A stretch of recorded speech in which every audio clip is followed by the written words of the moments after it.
You know, there's no better feeling than when you have your expectations just completely blown out of the water. Because there have been some fragrances here, some fragrance lines here in this video that have slowly started to let me down. And it's especially sad when at one point some of those fragrance lines were my favorites. You know, I loved a lot of the fragrances, and of course as brands continue to release new fragrances, new flankers, sometimes they may go in a different direction that you don't agree with. Maybe the quality starts to suffer, or maybe they just, you know, significantly slow down on the output of their new fragrances. Either way, you start to get to a point where, you know, the bar is low, right? They really have dropped the ball. And so with these fragrances here, they blew me away, and they came as a complete surprise with how good they are. I will link these up down below to discounters so you can buy them at a price below retail. Let's start here. I just dropped one. Luckily it wasn't the one I was talking about. Let's start here. Dolce & Gabbana Light Blue Forever. So yeah. To say that this one shocked me would be an understatement. And I reference this every time. But go back and look at my first impressions. You know, this would have been, what, last year, right? Around March of last year, I believe. Complete mind blower for me. Because this right here is a fragrance line that at one point I loved. I had a lot of fun diving into and experimenting with. And then over time, as they continued to start putting out some things that maybe weren't that exciting, I started to lose hope a little bit. Then they came onto the market with this one right here, and I was like, whoa, wait a minute. This is amazing. This is excellent. And still to this day, smelling that rindy grapefruit, the ozonic notes, that freshness, the watery violet leaf, it's incredible. Absolutely love this stuff. It's a citrus lover's friend, right? This is not going to be for someone who doesn't want an authentic, photorealistic, citrus grapefruit smelling scent. Not for everybody, but if you want something different, maybe a bit of a challenge, this would be the way to go. And when you compare this to some stuff like Light Blue Italian Zest and Light Blue Love is Love, and even Light Blue Sun, to me, this one takes the cake without question. Amazing stuff. And of course, Italian Love, also very nice, but you know, this one came out before that, and this is what really kind of raised the bar back up for me. Next up, we have Prada Luna Rossa Ocean. So there's a decent number of these fragrances now, a couple of which have been discontinued, but still, you know, they're going strong here. And so they're kind of at that weird tipping point where it's like, okay, what do we do next? Because they have a blue fragrance already. It's carbon, right? Smells like Sauvage EDP in a way. They've got Prada Luna Rossa Black, which is like your sexy black tie, almost date night fragrance. You know, you've got Prada Luna Rossa Sport. There's the O Sport, very fresh. They've kind of touched on all the bases here, everything from a soapy office scent to a date night scent, everything else in between. And so with Ocean, you know, it's kind of a lot riding on it. What could they do? What direction could they go in? And I have to say, I really like how this one turned out.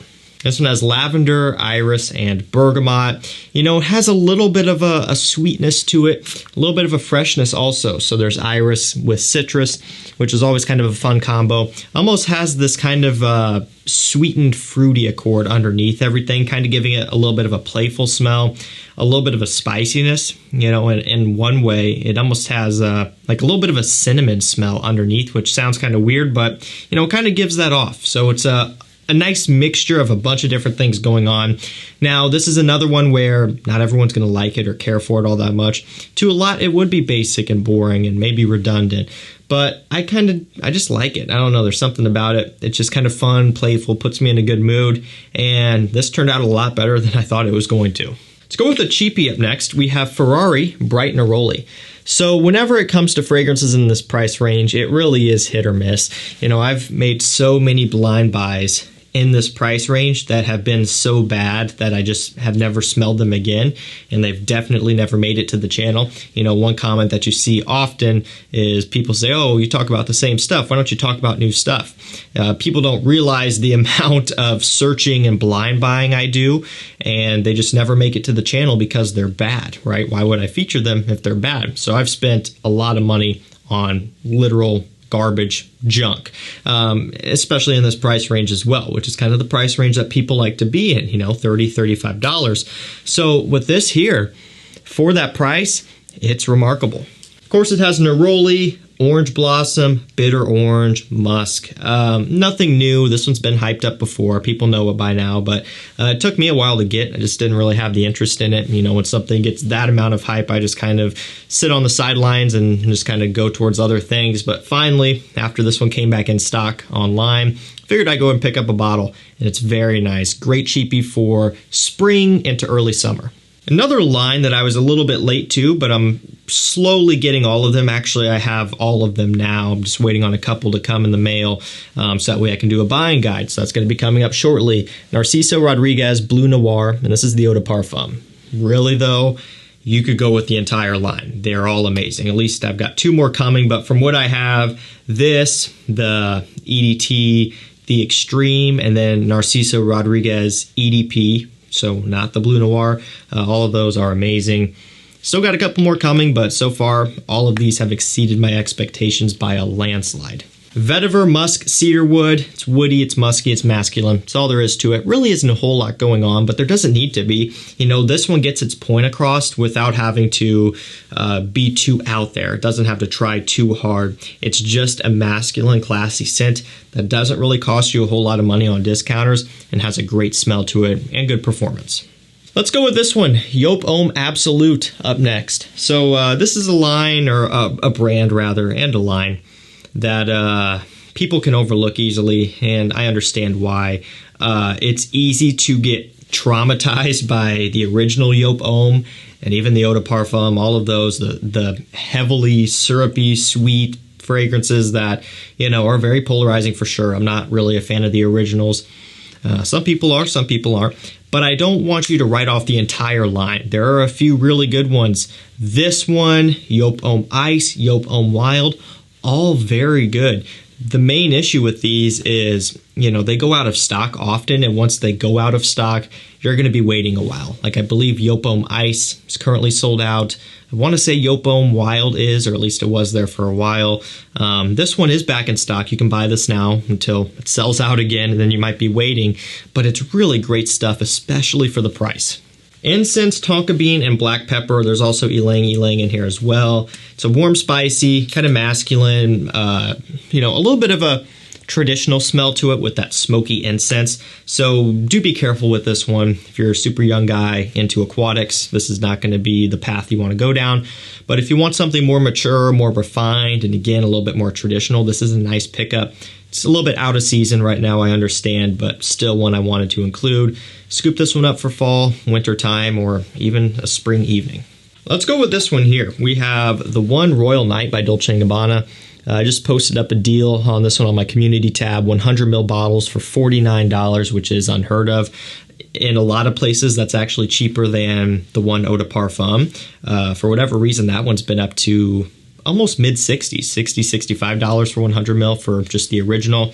To get an exclusive edition for less than that is pretty crazy. That did sell out. You can get bottles this size, 150 ml for $74. I'll link that up down below. Still a great deal, especially price per mil wise. But it's a great scent, and the reason why I like this one is that it is a strong performing version of the one Eau de Parfum.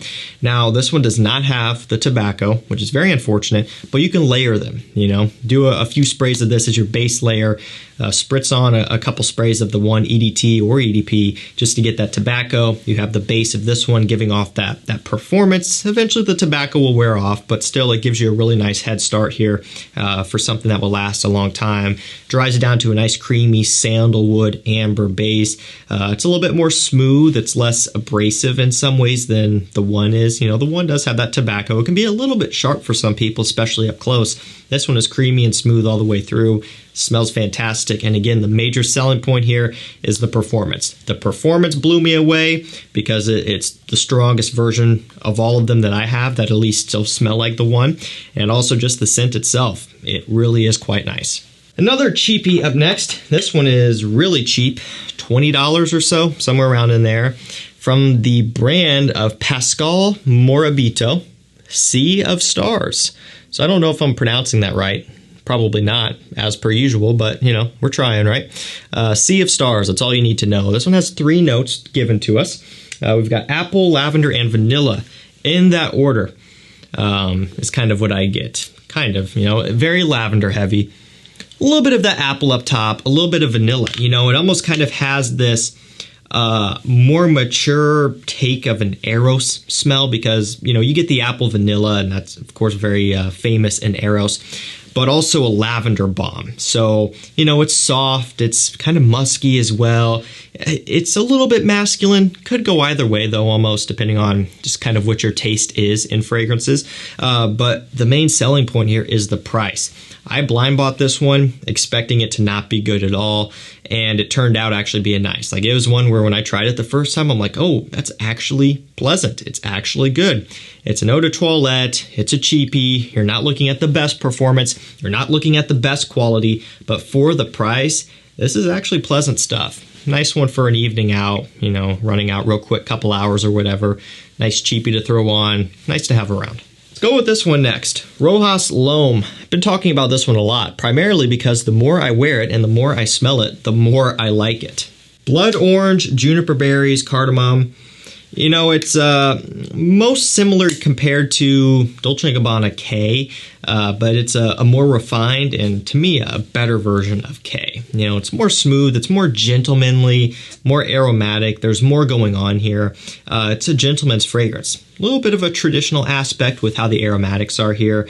So another one where younger guys may not be in love with this one unless you're into something that is maybe a bit more mature. I mean, even looking at the bottle, it has a little bit of an older school feel. Even though the scent itself isn't that old school, you know, it's almost like they're just kind of barely touching on a blue fragrance inspired thing, but then they're backing it way off, adding the aromatics and making it much more refined.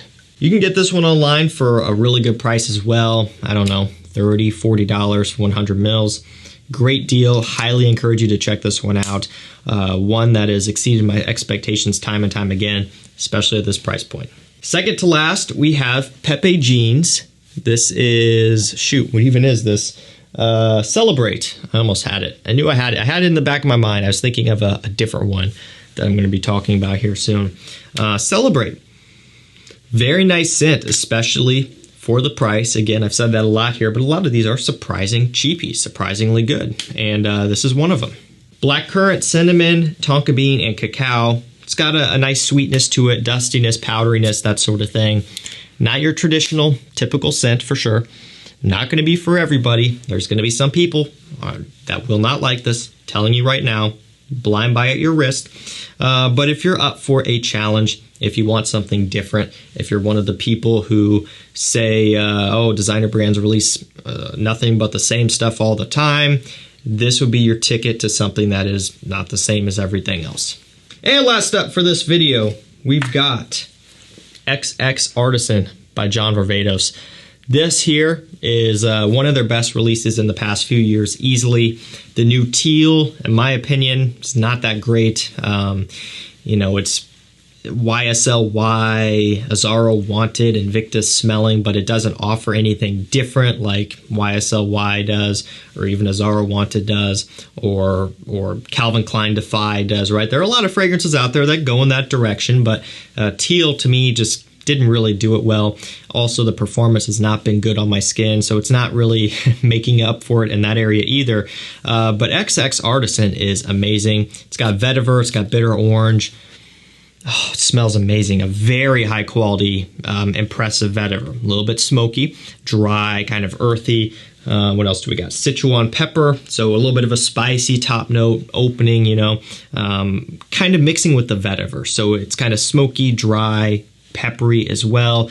The orange, bitter orange, kind of sour, adds a little bit of a contrast to that, so it doesn't go in too dry of a direction, you know, kind of gives it a little bit more of a juiciness, a little bit more of a vibrance, so to speak.